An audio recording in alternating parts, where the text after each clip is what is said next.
Muito bem, boa tarde a todas e a todos. É um prazer muito grande tê-los para a nossa terceira transmissão online do Relep Diálogos. Esse que é uma iniciativa da Rede Latino-Americana de Estudos Pentecostais Núcleo Brasil, que durante esse período de isolamento social, de pandemia, enfim, tem buscado contribuir com o compartilhamento de pesquisas acerca do pentecostalismo, através do diálogo, da interação com pesquisadores da rede. A RELEP surgiu em 1998, no México. No Brasil, ela existe desde 2012, e ela integra, então, pesquisadores de diversas áreas, história, teologia, sociologia, enfim, que pesquisam a respeito do pentecostalismo.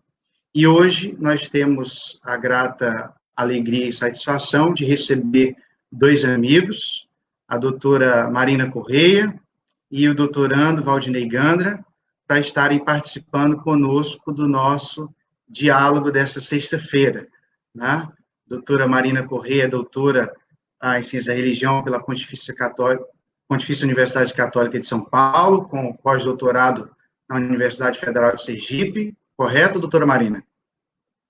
Muito bem. E o Valdinei é doutorando em Teologia pela Pontifícia Universidade Católica do Paraná. Correto, meu amigo? Correto, corretíssimo. Perfeito. Então, hoje nós vamos ter um diálogo mais focado nas Assembleias de Deus, né?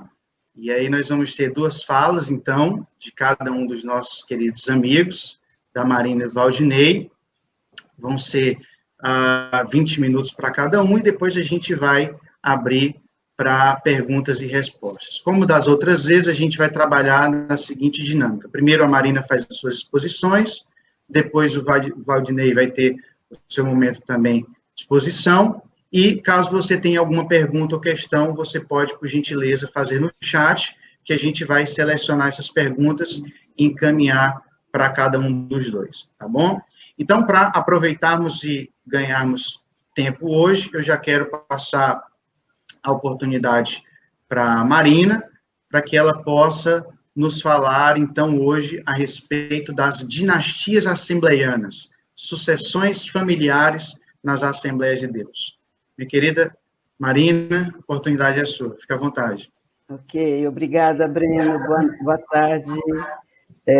Gandra, é um prazer estar com vocês, com o Vitor, e é um prazer estar aqui com toda essa comunidade que está aí entrando, e conheço gente de muitos lugares, e saúdo a cada um deles com meu boa tarde, e vamos ao que interessa, não é isso, Breno?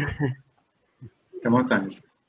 Isso. Eu trabalhei em 2012, eu defendi o meu doutorado sobre as assembleias. Eu venho estudando as assembleias desde 2002, o mestrado, o doutorado nas Assembleias de Deus também, e pós-doutorado agora também nas Assembleias de Deus. No doutorado, eu só quero voltar um pouquinho, eu trabalhei a lógica dos ministérios das igrejas Assembleias de Deus do Brasil. Então, agora, essa pesquisa constatou a importância dos pastores presidentes, organizadores dos ministérios, e igrejas espalhadas em todo o território brasileiro e no exterior. Na verdade, quando eu terminei o doutorado, eu pensei que eu não fosse continuar com as assembleias, mas continuei. Pois bem, o Gedeon Alencar, ele abriu um questionamento no doutorado dele também, que ele foi meu parceiro de doutorado pela PUC de São Paulo, e ele construiu uma tabela de pastores presidentes com tempo de gestão diante dos ministérios. Então, ele construiu uma tabela, citando alguns pastores de quase todo o Brasil, falando do longo tempo dos pastores dentro dos seus ministérios. Ele chega a citar que 30, 40 anos que esses pastores ficaram. E ele deixou uma questão em aberto, e que eu me apropriei dessa questão dele aberta para poder seguir no meu pós-doutorado.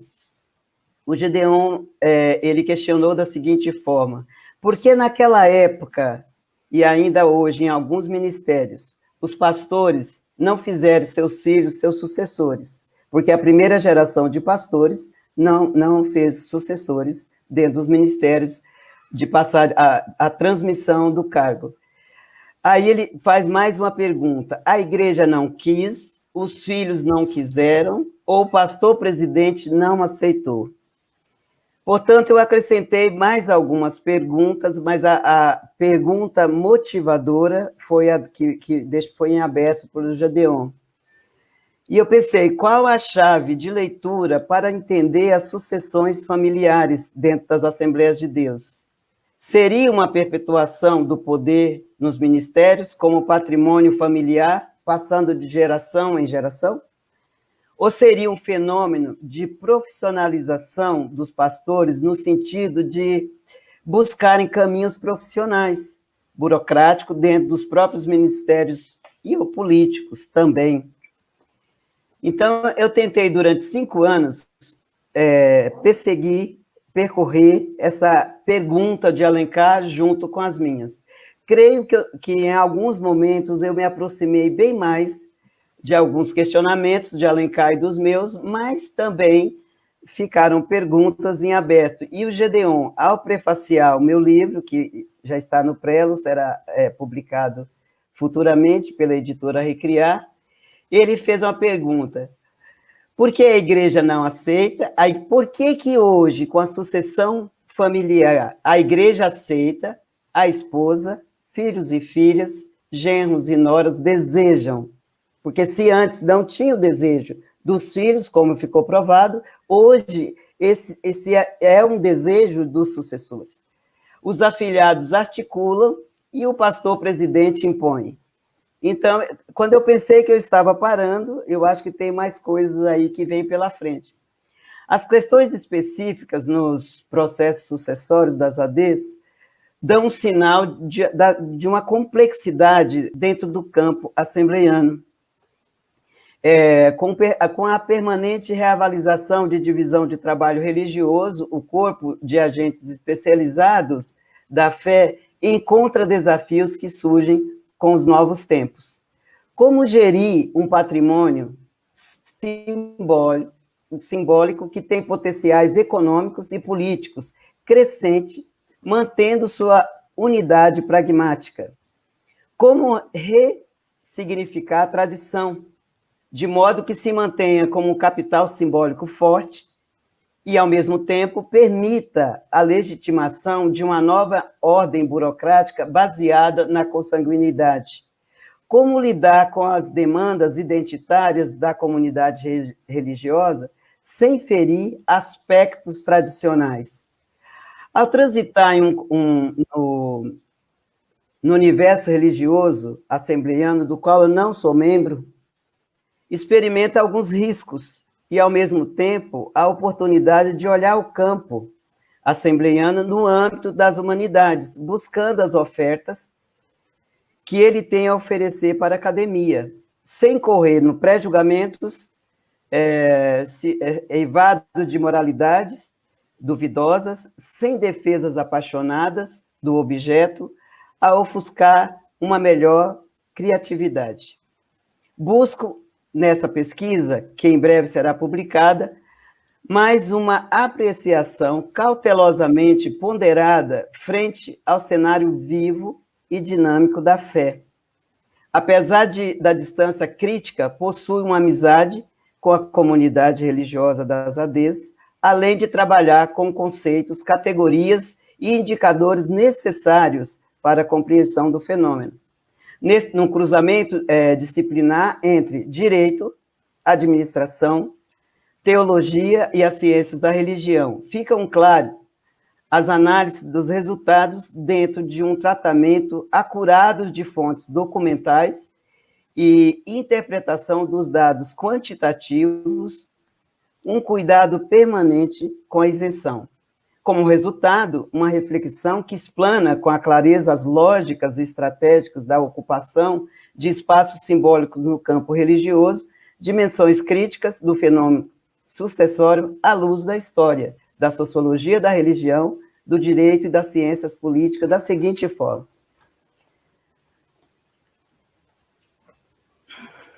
mais um pouquinho aqui. As questões sucessórias. Sobre essas questões familiares, o campo assembleiano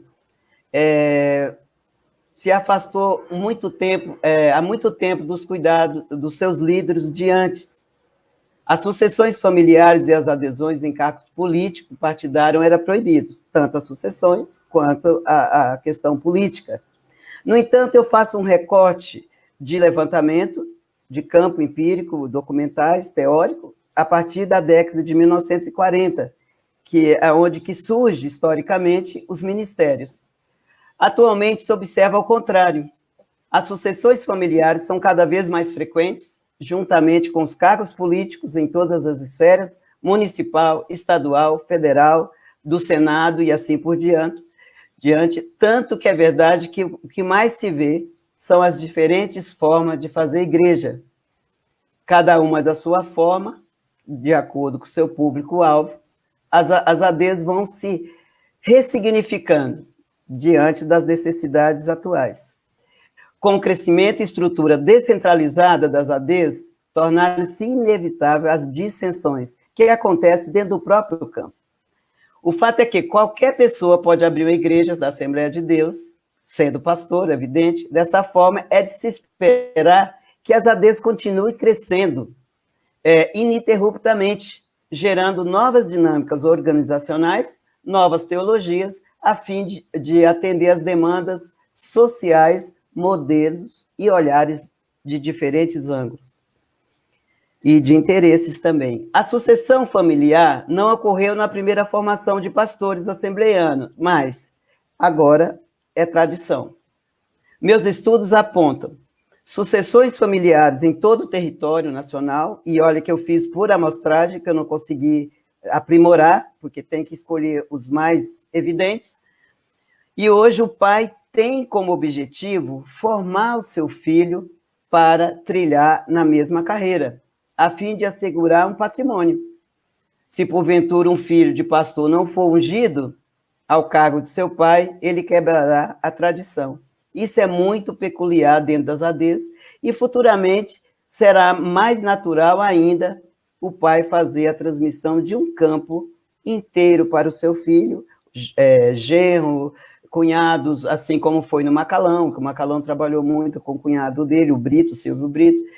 Então, veja só, a partir de um longo percurso, por diversas narrativas sobre os ADs, foi possível constatar que as igrejas dessa dominação estão adquirindo cada vez mais a estrutura de empresas familiares que planejam todo o processo administrativo sob a direção do pastor-presidente fundador. Este, no momento oportuno, transmite a gestão do seu ministério aos seus herdeiros, consanguíneos, assim como designam demais parentes para cargos burocráticos administrativos nos próprios ministérios. Os sucessores, mesmo antes de assumir o cargo maior, já ocupam cargos burocráticos dentro dos ministérios e vão sendo apresentados aos poucos à sua membresia. Dessa forma, os ministérios planejam o processo de sucessão bem antes de passar o bastão, como estratégia bem estabelecidas para que não haja surpresas futuras. Outro fator abordado nesse estudo foi que quanto mais organizado o ministério, em termos institucionais, normas, estatutos, funções e salários, que esses não foram passados, mesas diretoras, como conselho de apoio na tomada de decisão, menos sofrido será o processo de sucessão, diminuindo-se a possibilidade de conflitos externos. Em se tratando da sucessão familiar ainda, eu faço uma pergunta: quem será capaz de se opor se o pastor-presidente tenha a palavra final dentro de um campo? Ora, se houver opositores, serão abertas negociações, e isso eu encontrei dentro dos meus estudos, também nos levantamentos empíricos, algumas das quais foram citadas no decorrer. Ministérios sendo fatiados de modo a beneficiar os pastores não consanguíneos em prol dos seus rebentos. Pode constatar no decorrer também desse estudo que os grupos de poder das Assembleias de Deus, comandados pelos pastores presidentes, que têm a função e a palavra final dentro de um ministério, são considerados um dos pilares atual do governo na política, fornecendo indicações para cargos dentro do Planalto e promovendo encontros de diferentes líderes, reforçando a tão discutida agenda conservadora. Mas será que todo esse aparato visa somente os bons costumes da sociedade brasileira no âmbito religioso? Né? Ao que tudo indica, as agendas não tão conservadoras estão sendo articuladas dentro dos grupos pentecostais como questões interessantes. E aí eu cito pastores políticos, irmãos, filhos, cunhados, que fazem parte da bancada evangélica, com as suas famosas PLs, né, o projeto de lei, quando algo não está bem e vai ferir os costumes da tradição, da família tradicional brasileira, logo eles entram em ação. Então, é interessante essa questão da bancada. E aí tem adesão de outras religiões que também fazem parceria dentro dessa bancada evangélica. Então, o que eu quero dizer é que os grupos políticos religiosos atuais estão atrelados aos seus familiares, porque isso não é de forma aleatória. Sempre tem um pastor presidente que tem um irmão, que tem filhos, que tem genros, que tem netos, que tem amigos dentro do campo político, e isso serve de força, tanto interna quanto externa. Então, é evidente que se eu vou tratar, e eu tenho um ministério dentro de uma sucessão familiar, eu já tenho ali todos os trâmites de uma boa administração, tanto religioso como administrativo, político também. E isso fica bem pontuado dentro dos estudos. E, por fim, acho que eu trago mais questionamentos, Breno e Gandra, do que as respostas. Então, eu fico pensando, e até brinquei com o Gedeon esses dias. Gedeon, você é filho de pastor da primeira geração. O pai de Gedeon Alencar era pastor no Ceará, José Alencar. E eu fiz uma pergunta para ele. Será que se fosse aquele tempo hoje, você também não estaria sendo preparado e com seu consentimento a se tornar um pastor? Pastor presidente da AD Ceará, né? Da AD Ceará.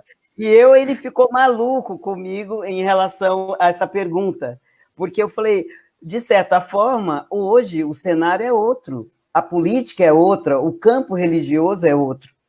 Evidente que, se antes os filhos dos pastores não queriam, e os pastores também não, porque eles pensavam que ia chegar na questão do nepotismo, hoje virou um hábito, uma necessidade do pastor querer que o filho siga a tradição. Então, nós temos pastores doutores, pastores estudados, que não era naquela época, eu tenho certeza que o Gedeon passou apuros para chegar onde ele chegou. Então, hoje as coisas... Porque as próprias Assembleias de Deus, os ministérios, têm, no mínimo, uma faculdade, uma editora, como é o caso da CPAD, uma CGADB, uma grande editora, que tem ali heranças familiares de todo sempre, que se a gente vai levantar, não precisa nem falar.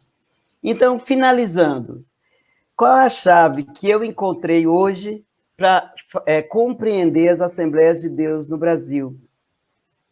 Dinastias assembleianas constituídas por familiares consanguíneos, e a consanguinidade se dá de várias maneiras, e eu vou explicar isso no meu estudo. Então, tem por afinidade, na linha reta, na linha colateral, enfim, o direito dá conta bem disso aí. Então, nós temos feudos familiares. Para finalizar, eu trago alguns exemplos dos que eu cito nesse estudo.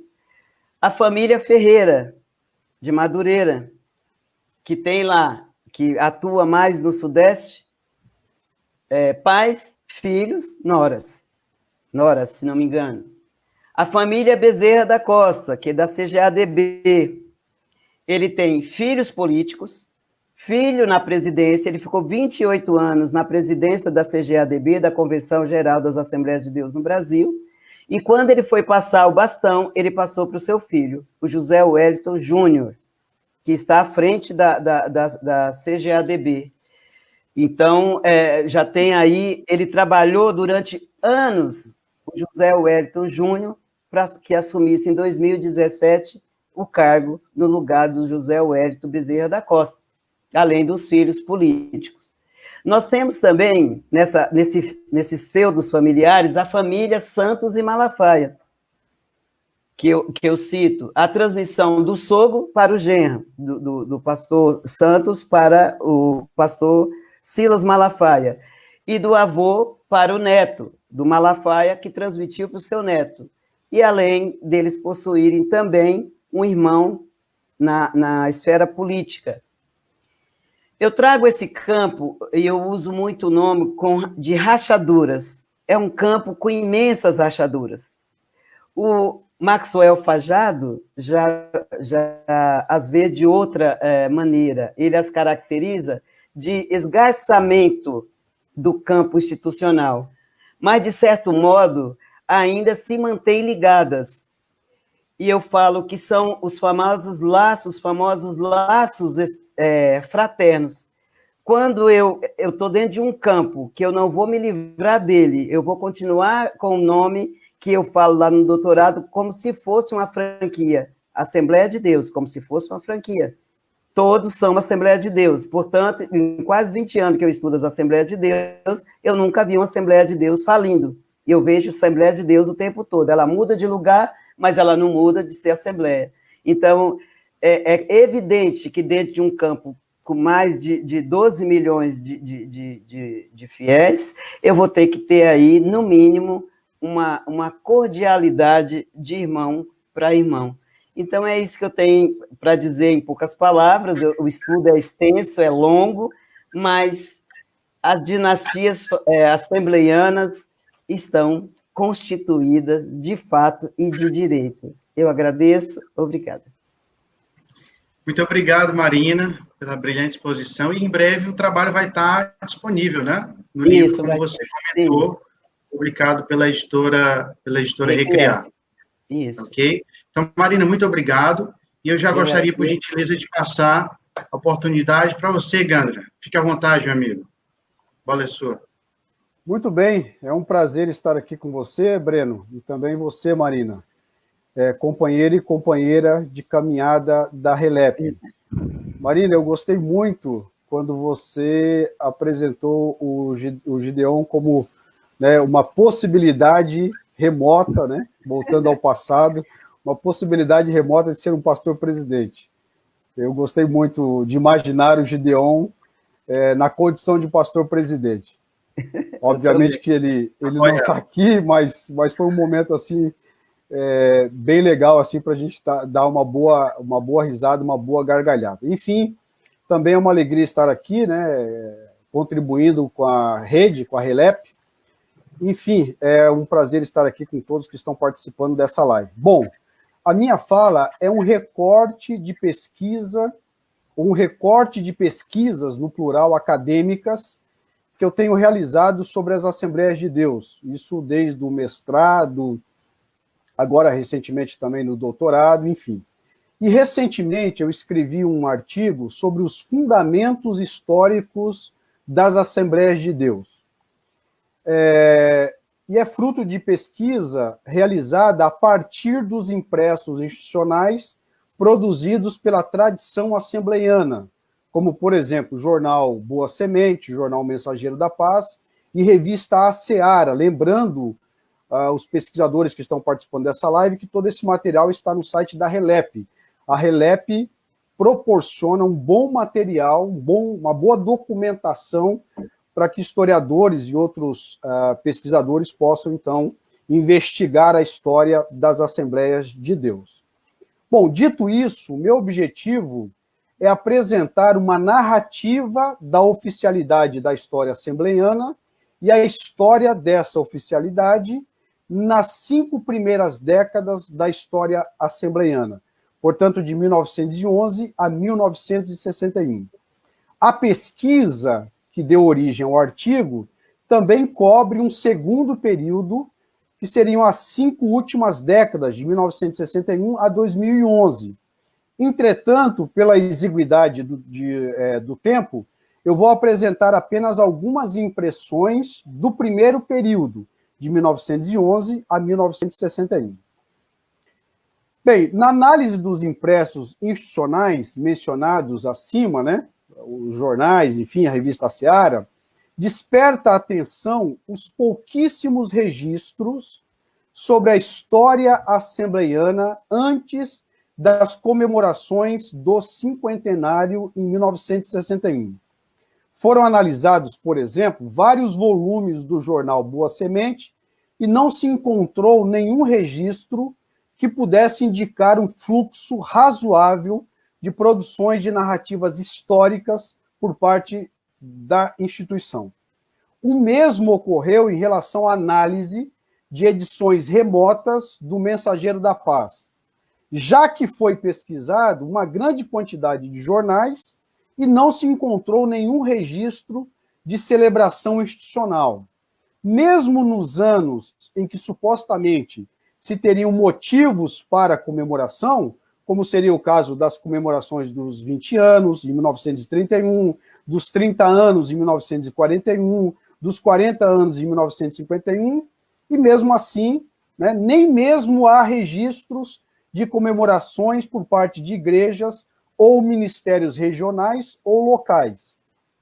A situação começaria a mudar, o Breno e Marina, com a proximidade do cinquentenário, principalmente por intermédio do trabalho desenvolvido por Joanir de Oliveira, um dos principais intelectuais das Assembleias de Deus, que na época exercia a função de redator da revista A Seara. Anos depois, ele se destacaria como um dos historiógrafos oficiais das Assembleias de Deus.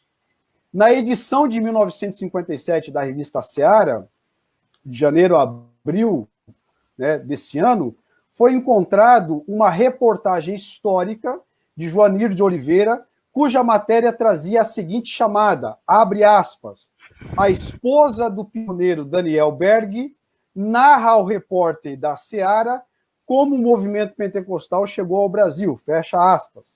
Segundo a publicação, segundo a revista Seara, o objetivo seria entrevistar o Daniel Berg, mas a reportagem informa que ele se encontrava na Suécia. Mesmo assim, foram até a sua casa e entrevistaram sua esposa, Sara Berg. Despertava, assim, o interesse em levantar alguns dados históricos junto à família do pioneiro ainda vivo.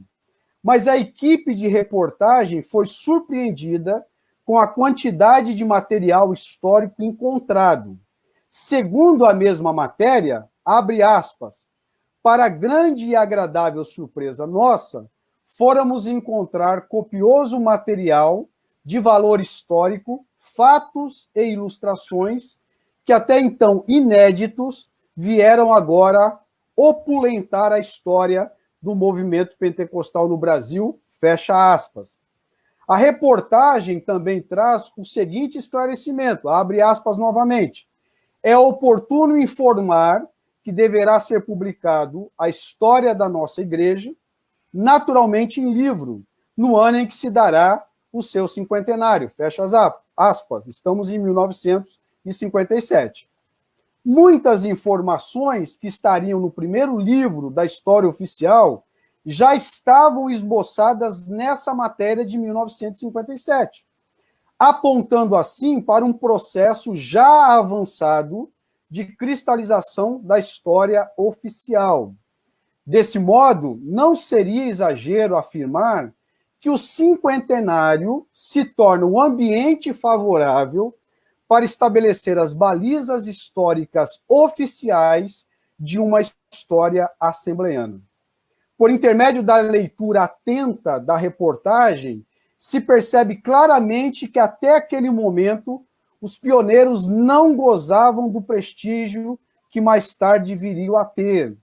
Joanir de Oliveira não consegue esconder na matéria o espanto em saber que um dos fundadores ainda estava vivendo no país e que, por conta disso, seria possível entrevistá-lo. Ele soube quase que por acaso, por intermédio do diretor da revista Seara, o João Pereira de Andrade Silva, que era possível, abre aspas, né, entre aspas, avistar Daniel Berg em Santo André, em São Paulo.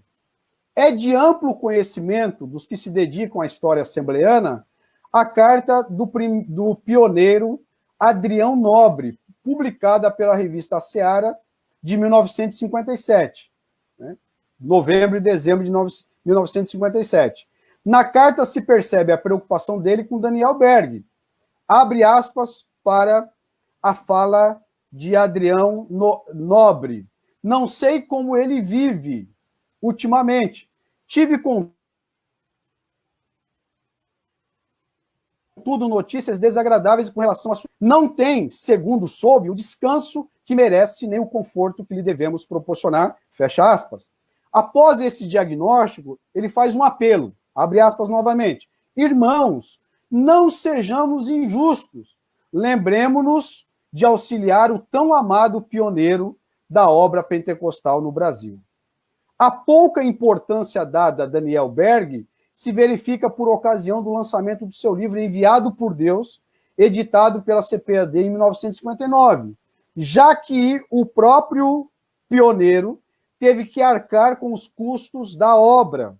O livro traz relatos de suas memórias em torno do trabalho missionário no Brasil, colaborando assim para a fixação da história oficial. Outra ação substancial, do ponto de vista de uma história oficial assembleana, ocorreu na 15ª Convenção Geral das Assembleias de Deus, realizada no Rio de Janeiro, no Templo do Campo de São Cristóvão, entre os dias 16 a 21 de novembro de 1959.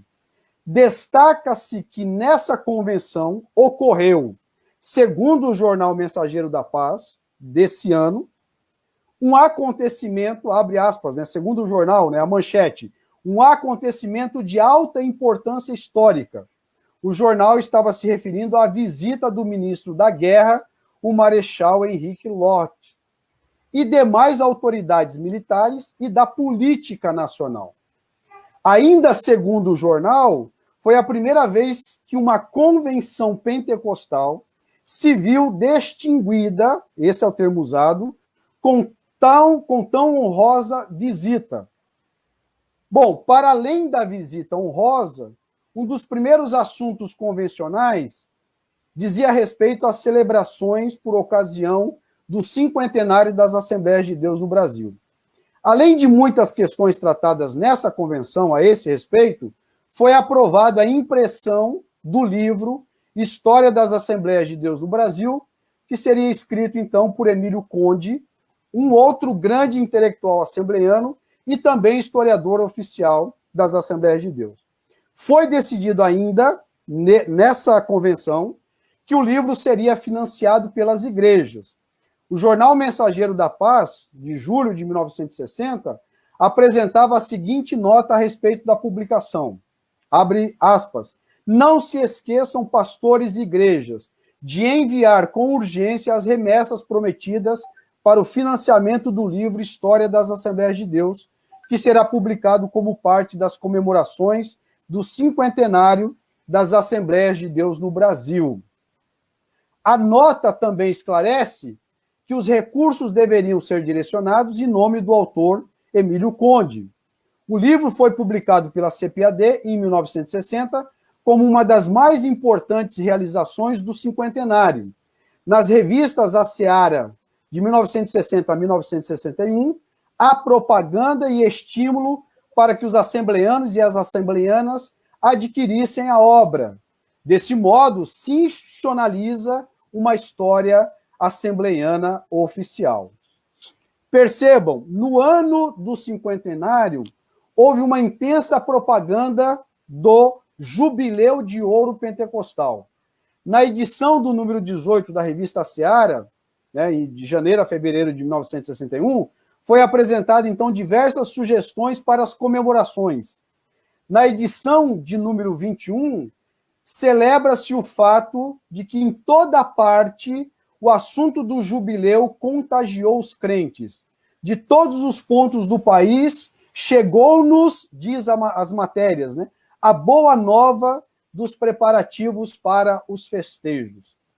Nesta mesma edição, se apresenta um resumo histórico com os dados tornados oficiais, bem como descreve em detalhes as comemorações ocorridas em Belém do Pará, cidade onde teve início o trabalho dos pioneiros suecos. Mas o destaque, isso é importante, o destaque jornalístico da revista foi dado às comemorações do jubileu, chamado Jubileu Guanabarino Fluminense.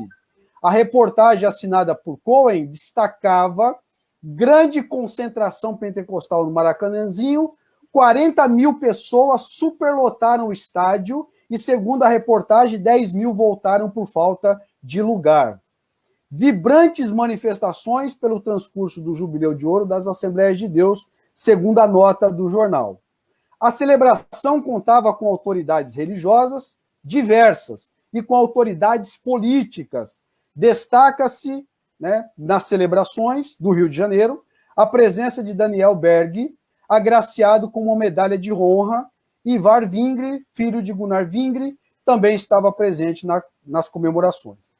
Em Belém, as comemorações ocorreram entre os dias 11 a 18 de junho, na igreja sede. Já no Rio de Janeiro, a comemoração principal ocorreu no dia 25 de junho, no estádio Gilberto Cardoso, conhecido como Maracanãzinho. Em São Paulo, a comemoração ocorreu no dia 2 de julho, no estádio do Pacaembu. Além desses eventos principais, várias outras comemorações ocorreram por todo o país. A memória assembleiana foi potencializada ao máximo, como nunca em sua história. Inclusive, era um momento oportuno para corrigir algumas narrativas cristalizadas. Na mesma edição da revista, 1961, encontra-se em destaque a seguinte frase: 19, não 17. A explicação vem logo em seguida. Tem sido bastante, abre aspas, tem sido bastante divulgado o número de membros da primeira Assembleia de Deus em Belém do Pará há 50 anos, como sendo de 17 pessoas. Entretanto, fazendo-se um retrospecto em Belém, agora pelo jubileu, constatou-se ter sido formada a primeira igreja com 19 membros, vindos da Igreja Batista, e mais os 2 missionários, no total de 21 membros. Há, então, uma correção histórica, é o momento para isso. Em síntese, finalizando a minha fala, já estou indo para os detalhes finais, em síntese, pode-se dizer que o cinquentenário foi o auge da consciência histórica assembleiana numa perspectiva oficial, já que os gestores da memória tiveram o cuidado de aproveitar o momento para mostrar à sociedade da época sua força numérica e, por conta disso, sua importância no campo religioso brasileiro. Além disso, nesse período, se solidifica a visão heróica dos fundadores suecos. Daniel Berg sai do anonimato para ser a estrela do cinquentenário. Volta-se no tempo, quando da chegada dos missionários em Belém, as histórias são recontadas e seus pontos modais são reforçados. Celina de Albuquerque, na concepção da época, a primeira pessoa no país a ser batizada com o Espírito Santo, torna-se um símbolo histórico. Sua fotografia ilustra as reportagens do cinquentenário. Um aspecto importante em relação à tese da demonstração de força e influência social diz respeito à organização do evento no Rio de Janeiro, estado da Guanabara, no Maracanãzinho. Embora as publicações assembleianas cubram as comemorações em Belém, são as comemorações em território carioca que recebem maior destaque, já que a cidade possui uma instância sociopolítica de amplo destaque nacional. Se houve entusiasmo na 15ª Convenção Nacional com a presença do ministro da Guerra, a ponto de se afirmar que pela primeira vez uma convenção pentecostal se viu distinguida com tão honrosa visita, no Maracanãzinho houve uma constelação de personalidades políticas e religiosas. Por obviedade, as falas das autoridades presentes reforçavam a importância dos assembleanos para a ordem e prosperidade da nação.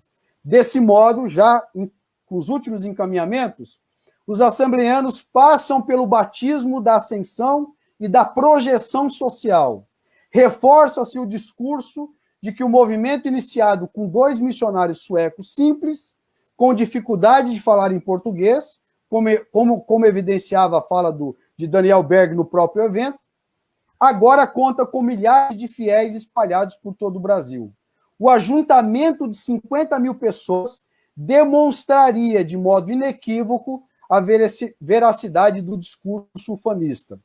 Para terminar, 3 intelectuais assembleanos, com incursão social para além do espaço religioso, são peças importantíssimas para os usos políticos das memórias. João Pereira de Andrade, Joanir de Oliveira e Emílio Conde. Do mesmo modo, destaca-se a importância da costura política do cinquentenário por parte de Paulo Leivas Macalão, presidente da Comissão Executiva dos Festejos do Cinquentenário. Destaca-se também a força política da liderança assembleiana do Rio de Janeiro. Além disso, pode-se dizer que a gestão da memória assembleiana tem mais a ver com os esforços dos nomes descritos que assumiram cargos de direção da CPAD do que propriamente uma tomada de consciência institucional mais ampla. O cinquentenário, e eu fecho com essa última frase, o cinquentenário ocorreu mais como demonstração da força religiosa do que o despertar de uma agenda de reflexão, produção e preservação da história assembleiana, tendo com isso pouco impacto nos assembleianos em geral. Bom, termino então a minha fala e foi um prazer participar deste momento aí contigo, Marina, e ouvir as tuas colocações, que são sempre brilhantes. Breno, está contigo, meu querido. Perfeito, galera. Muito obrigado, meu amigo. Maravilhoso. Que bela exposição, acho que foi muito rica e certamente ela suscita muitas questões para a gente pensar e questionar e pesquisar também, né? E aí eu vou colocar agora para vocês algumas questões que estão surgindo, eu vou colocar por ordem de exposição, então eu vou colocar primeiro uma pergunta para a Marina e depois outra para você, tá, Gandra? E aí eu coloquei aqui, Marina, para facilitar um pouco, até para os que estão nos assistindo, certo?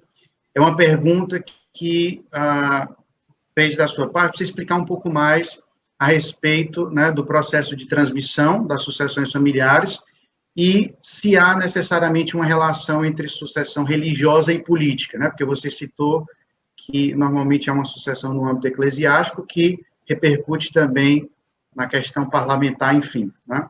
Se você puder comentar. Sim. Olha, Breno, o que eu queria comentar sobre isso é o seguinte, a sucessão familiar, quando ela entra no eixo da família, ela é sempre política.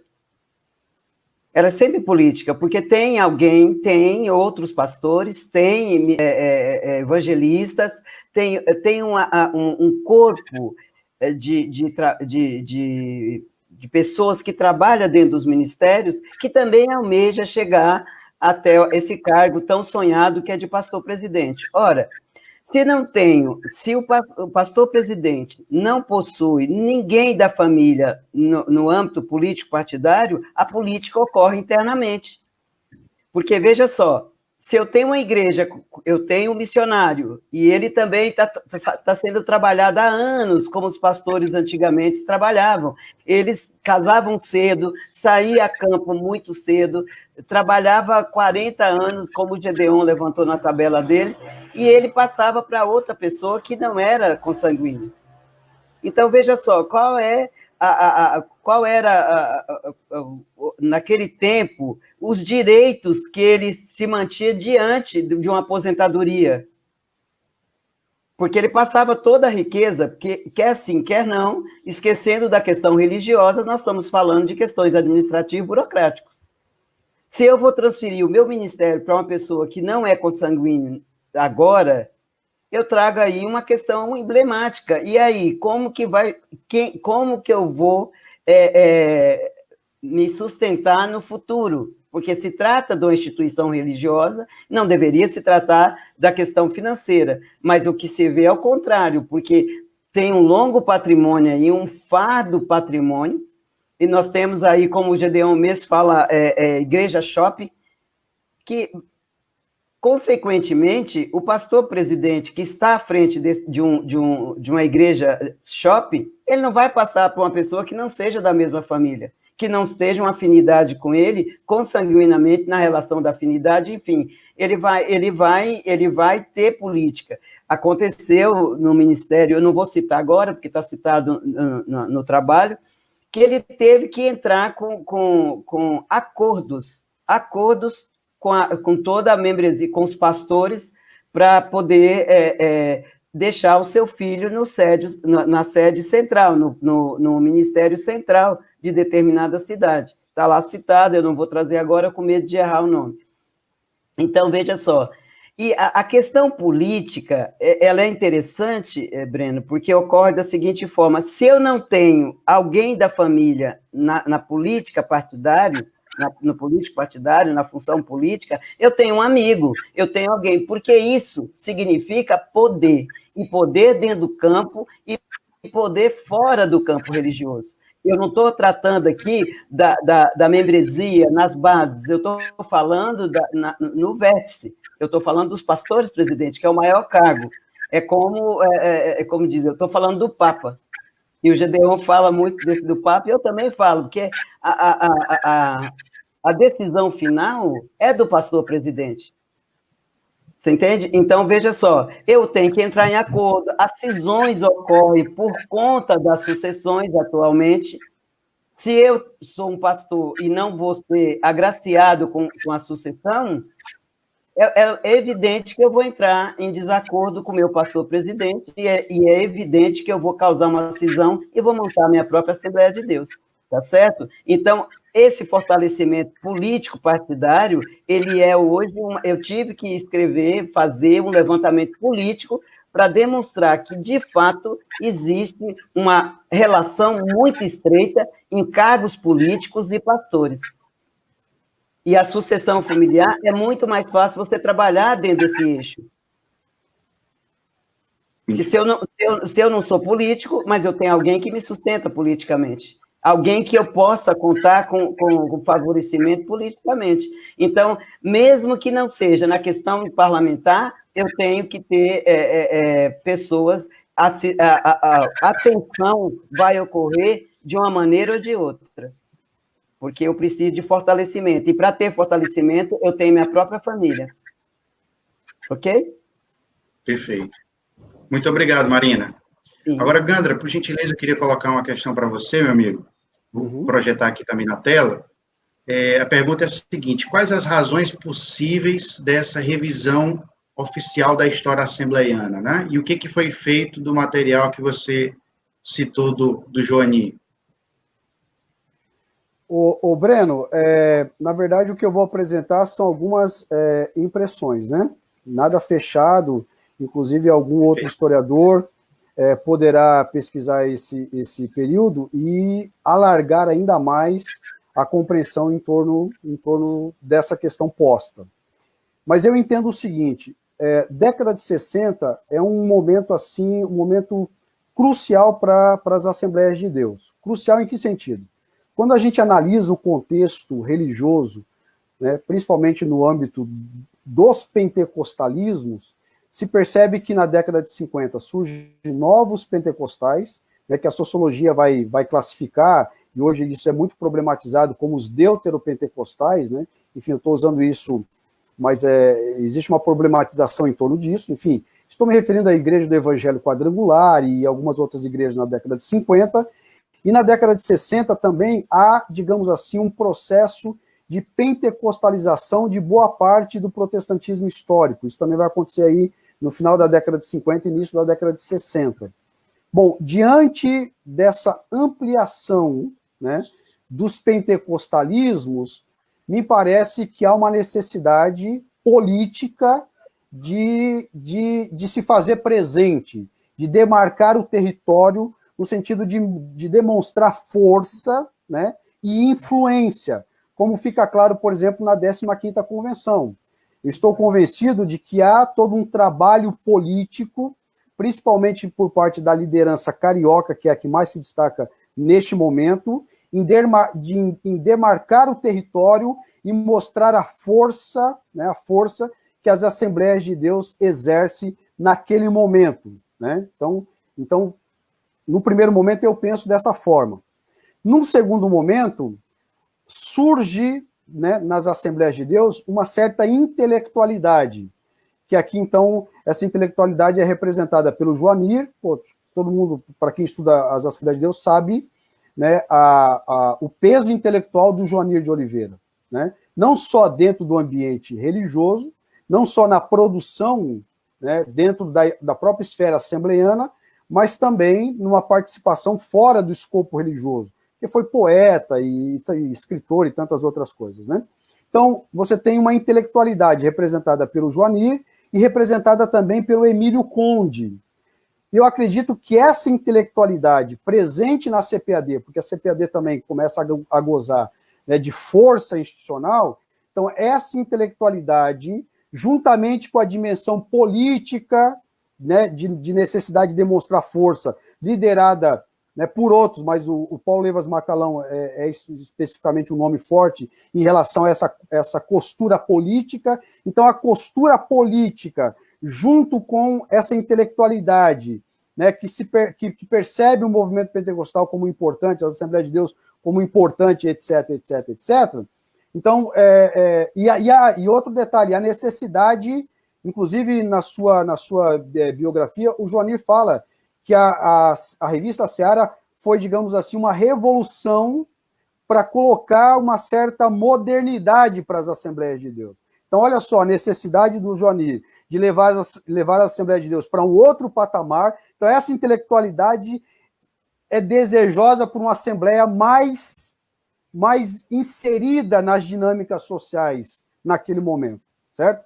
Então, você tem isso. Então, eu acredito que esses dois fatores não são únicos, mas eu acredito que são dois fatores que respondem brevemente essa pergunta. O que foi feito do material do Joanir? Esse material serviu como base para a historiografia oficial, para o primeiro livro oficial que foi lançado entre 1960 e 1961. Inclusive, o Gideão fez um comentário aqui que houve uma indelicadeza do Emílio Conde de não citar a Sarah Berg, porque muitas informações colhidas pelo Joanir serviram de base para a historiografia oficial, né, do Emílio Conde. Ele foi indelicado de não dizer isso, de não citar o nome de Sarah Berg, né? Então, o que foi feito desse material serviu como base, então, para a produção do Emílio Conde. Bom, não sei se eu respondi a contento, mas, enfim, é o modo como eu penso. Perfeito, Leandro. Só mais duas perguntas, uma para cada um, por gentileza, a gente ainda está com um tempinho. Marina, tem uma pergunta do Samuel Valério, certo? Vou projetá-la aqui, pergunta bem instigante, né? Marina, a sucessão é por vocação divina ou é política? Ok. Samuel, prazer tê-lo aqui conosco, também é da família Relep, e eu fico muito feliz da sua pergunta. Olha, eu vou tentar responder sua pergunta e vou tentar fazer um comentário que acho que, no fim, a gente vai conseguir chegar na resposta à sua pergunta. Olha, veja bem, nós temos dentro das Assembleias de Deus as convenções nacionais e as convenções estaduais. Cada convenção no seu estado, e lembrando que em São Paulo, essas convenções estaduais são divididas por setores, se não me engano, são 4 setores, de tamanha a centenas, milhares de igrejas filiadas, não é a igreja, são os pastores filiados às convenções estaduais, que eu afirmo que é onde está a maior força política, e cada mesa diretora, eu tenho uma mesa diretora dentro de um ministério, formado por pastores presidentes de todas as regiões do Brasil, formando essa mesa. Nas convenções estaduais, eu também tenho pastores presidentes de todos os lugares do Brasil. E não é pouco. Por exemplo, eu tenho um pastor presidente, ele tem 5 vice-secretários, 5 vice-tesoureiros, secretários. Quer dizer, eu tenho uma gama de pastores presidentes gerindo dentro, administrativamente, dentro das convenções. E na convenção geral também, eu tenho pastores de todos os lugares do Brasil fazendo parte dessa mesa diretora.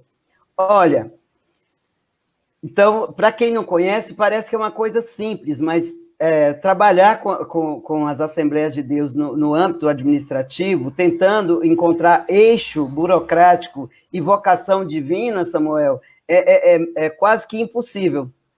Se eu estou falando no veste pastores presidentes. Então, veja bem, se eu tenho no Ministério de Belém, Belenzinho, que é São Paulo, que é a grande discordância de Belém do Pará, Belenzinho e São Paulo, que são assembleias distintas.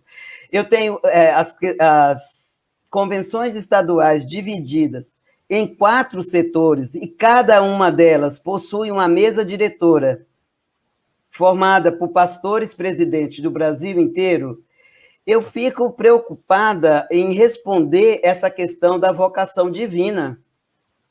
Fica longe de eu colocar para você, Samuel, se realmente acontece uma vocação divina, um chamado. Inclusive, em 1937, eu cito isso aí no livro, um pastor chamou atenção para isso, cuidado com a escolha do sucessor.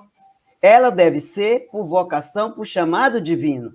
E eu cito isso em uma epígrafe no livro, porque tem que tomar cuidado, porque, olha, nesses quase 20 anos de estudos da Assembleia de Deus, eu vi poucas pessoas que estão ligadas aos pastores presidentes e filhos e sucessores sendo chamados pela vocação divina. Ou então nós temos aí um problema seríssimo, né? Tem muita gente recebendo o chamado divino e pouca gente padecendo desse chamado. Então, são dois pesos e 2 balanças dentro da coisa, porque eu já vi filhos de pastores presidentes sendo uma porta para fazer uma pregação. Eu não acredito que seja ali um carisma, como o Weber vai chamar, uma pessoa carismática, porque para você ser chamado, você vai pelo carisma, é o chamamento divino. Então, eu sinceramente, eu não sou tão de fora, eu estou assembleiana há mais de 19 anos e eu não conheço um chamamento divino na minha realidade de pesquisadora. Não vejo. Então, eu acredito, isso eu quero fazer uma ressalva aqui, Granda, Bendo e todo mundo que estão nos assistindo, que eu não estou tratando de bases. O pentecostalismo na base, nas periferias, muito pelo contrário. Essas igrejas é de um carisma fantástico. Eu estou falando de corpo burocrático. Eu estou falando de sucessores dos pastores presidentes que são filhos, que são genros, que são netos. E é um chamamento, um derramamento de carisma em determinadas famílias de pastores presidentes. Então, se existe a vocação divina, eu quero acreditar que sim, eu ainda estou por comprovar isso aí dentro dos meus olhares no campo assembleiano. Eu não sei se eu respondi, mas é isso. Perfeito, perfeito. Muito obrigado, Marina. E só uma última pergunta, então, do nosso querido Moab, para você, Gandra. Vou projetar aqui a pergunta também, certo? Qual a teoria da história ou a perspectiva historiográfica que você adota na abordagem da história das ADs? Meu amigo Moab, eu não tenho o calibre de historiador como você, né?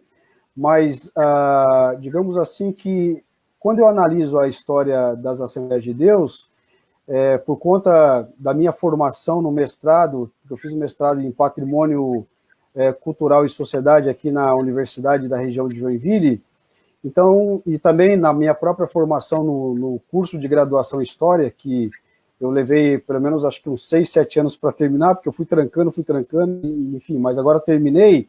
Então, para mim, assim, está muito claro que a abordagem historiográfica que dá conta, né, de uma análise das Assembleias de Deus é a nova história cultural. Particularmente, eu me interesso mais pela história das Assembleias de Deus dos últimos 30 anos, da década de 90 para cá. Portanto, como eu estou analisando eventos históricos mais recentes, eu também lanço mão,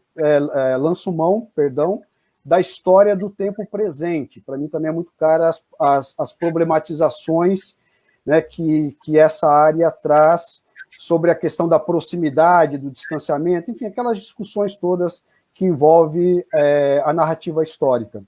E uma outra coisa que, né, um outro segmento que também me é caro, porque, na verdade, assim, eu, como membro da Assembleia de Deus, como um pentecostal, como assembleiano, eu percebo também micro-realidades que muitas vezes os pesquisadores não percebem. E para me ajudar na análise dessas micro-realidades, nessas pistas, né, como diz lá o Ginsburg, nessa tentativa de ser um Sherlock Holmes, né, de investigar as pistas, né, as manchas, as pitadas de cigarro, enfim, nessa realidade mais micro, eu tenho lançado mão da microhistória, porque tem me ajudado bastante. Agora, tudo isso, para concluir, eu tenho trabalhado no doutorado a história das Assembleias de Deus, a partir dessas correntes historiográficas, mas num diálogo bastante interessante agora com a psicologia e com a psicanálise, para entender as produções de saberes dentro de uma perspectiva, né, de uma perspectiva de como se dá esses processos, né, de conhecimento, as relações de poder e os processos de subjetivação. Então, tudo isso tem me levado para um diálogo bastante promissor e bastante frutífero com a psicologia e com a psicanálise, num diálogo com Deleuze, Guattari, Sueli Honig, esse pessoal que pensa um pouco fora da caixa aí. Eu estou tentando pensar as Assembleias de Deus a partir dessas perspectivas. Bom, é isso. A gente pode depois falar em particular aí e costurar mais alguns detalhes. Mas, a grosso modo, é isso. Perfeito, perfeito. Muito bem, então, eu gostaria de agradecer Marina, Gandra, pela disponibilidade, por terem compartilhado conosco nessa terceira transmissão do Relep Diálogos, nessa discussão tão importante, tão interessante. E quero abrir aí só um espaço para vocês fazerem os agradecimentos, despedidas, fique à vontade. Marina. Okay. Breno, eu te agradeço demais, a gente está há algum tempo também juntos. O Ganda, é um prazer, cara, eu sou sua fã desde sempre. Eu quero agradecer todo o pessoal que está aí nos prestigiando e quero também fazer uma ressalva aqui. Nessa pesquisa que eu realizei de pós-doutorado, eu contei com muitos braços. Gedeon, você, o próprio Vitor, o Gandra, que a gente conversa no telefone. Gandra, dá uma força. O Gandra sempre muito discreto, mas na entrelinhas a gente consegue pegar aí também algumas coisas. O Gedeon, que a gente já tem uma conversa mais direta, o Gedeon já é mais do que irmão, a gente já tem uma amizade de muitos anos e é uma delícia trabalhar com o Gedeon, porque eu vou toda, né? Eu falo que ele fala com o fígado e eu com o coração. Quero agradecer também ao Gedeon e Mário Sérgio Santana, historiador de Joinville, que me ajudou a levantar ou dava dica, olha, está acontecendo uma sucessão em tal lugar, e eu ia pesquisar. Então, assim, eu seria injusta se eu não agradecesse o Mário Sérgio Santana, pessoalmente aqui numa live, que ele foi de extrema importância no meu trabalho, um amigo desde sempre, mas que me deu muitas pistas e me deu dados consistentes para que eu chegasse até o final desse pós-doutorado. Então, eu agradeço o Samuel, Moab, o Davi Meschiati. Então, assim, eu tenho uma gama. O Maurício, lá de Belo Horizonte, que é uma pessoa muito incrível, que está sempre comigo também, a gente está sempre trocando algumas falas. Então, assim, quero agradecer de verdade a oportunidade e vamos para frente, quem sabe a gente não consiga mais coisas aí que virão com as lives do Relep. Obrigada, gente. Gandra, tem algum agradecimento, meu amigo? Claro, claro. Não, eu gostaria de agradecer essa oportunidade. Breno, está aqui contigo. Marina, se você é meu fã, eu sou ao quadrado seu, entendeu? Eu tenho uma admiração grande, você é uma pessoa extraordinária. Então, assim, foi um prazer dividir essa live contigo, com o Breno. Tem muita gente para a gente agradecer. Eu só gostaria de dizer o seguinte, né? Eu, agradecendo a Relep, eu agradeço a todos que participam dessa caminhada. A Relep é um espaço extraordinário de pesquisa, de encontro, de diálogo. Eu até queria dizer, Breno, se tu me permite, que há uma compreensão equivocada da Relep. A Relep é uma rede que reúne pesquisadores que tem como objeto de pesquisa o pentecostalismo. Os pentecostalismos. Nós não somos uma agência vinculada a igrejas, portanto, nós não temos uma declaração de fé. Todo mundo aqui tem liberdade de pensamento, liberdade de cátedra, liberdade de expressão. Então, não busque na Relep, né, compromisso dogmático, seminarístico, porque não é isso. A Relep, a beleza da Relep está justamente, né, nessa colcha patchwork, né, nesse colorido, nessa coisa multifacetada. Por exemplo, a Marina, ela é uma irmã católica que pesquisa as Assembleias de Deus. Então, assim, essa é a riqueza da Relep, e é isso que torna a Relep essa rede extraordinária. Não somente reúne pesquisadores, mas pessoas que se aproximaram e criaram laços de amizade. Portanto, nenhuma tentativa de desqualificar a Relep vai ter êxito, porque nós temos, assim, os nossos laços são muito fortes, e nós sabemos o que queremos e sabemos onde queremos chegar. Então, eu faço, né, com essas palavras, eu termino os meus agradecimentos à Relep e todos que participam dessa rede, principalmente ao comitê gestor. Muito obrigado. Deus que abençoe. Muito obrigado, Gandra, por essa fala agora no final. Eu acho que é importante ressaltar de fato. Eu gostaria também de deixar aqui como referência, né, o site, o link aqui da Relep, para quem ainda não conhece, né, ter a oportunidade de conhecer um pouco mais da história, dos pesquisadores, né, dos trabalhos que são publicados, né, e de entender um pouco mais a respeito da natureza da rede, né, do propósito, dos objetivos, enfim, antes de, infelizmente, né, querer compartilhar ideias equivocadas ou erradas a respeito daqueles que estão participando, tá? E aí, com isso, gente, eu gostaria, só de antes de encerrar, informá-los que as transmissões do Relep Diálogos não encerram hoje, né? Na verdade, eles se estendem aí até o próximo mês, o mês de junho, e em breve vocês vão ter mais informações a respeito da nova programação referente ao mês que se segue, tá bom? Então, peço que vocês, por gentileza, sigam as nossas redes sociais, Facebook, enfim, site, para acompanharem a nova programação do mês que vai vir. Marina, Gandra, mais uma vez, obrigado. Todo mundo que assistiu essa transmissão, muito obrigado. E um abraço para todos. Boa noite. Boa noite, obrigada. Boa noite. Boa noite. Obrigado. Valeu.